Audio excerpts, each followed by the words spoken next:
Selamat datang ke Hampa Tera.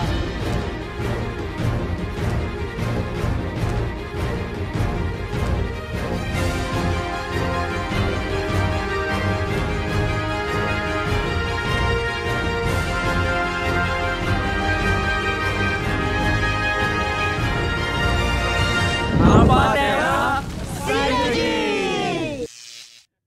untuk permainan yang terakhir pada petang ini yang dinamakan Leko. Kau tak buka mulut lah. Ya. Bawa ke meja masing-masing. Papa potong bersama pisau. Buat apa hari ni? Ada kita nama kapal Leko.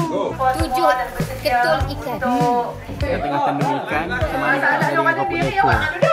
Okey, dengar bunyi whistle eh. Bermula sekarang 4.20 berakhir pada pukul 4.15. So, kita nak buat pupuk Leko Pulau Tuba. Kita pakai ikan mackerel, ikan apa? Kisi. Kebasi. Kebasi. Inilah jadinya apabila orang jantan buat pupuk Leko secara tradisional. Alah tu yang terkejut tu jam tu kan tak tahu nak buat apa ni.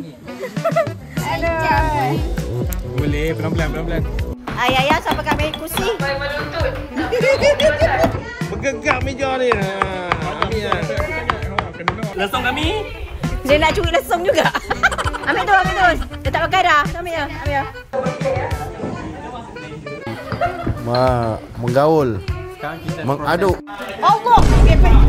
Tak boleh tidak. Saiz tu bergantung. Ikut suka ke mana saiz tu. Okey.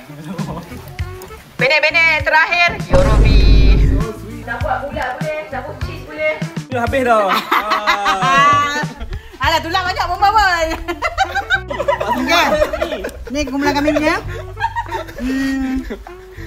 Okey, sedap lah. Betul kat tu. Tapi alhamdulillah tulang tak banyak. Tulang tak banyak. Kami dah lama dah training ni. Cuma ATM je tak pasal. Ni. Memang terbaik, sedap. Makan pergi.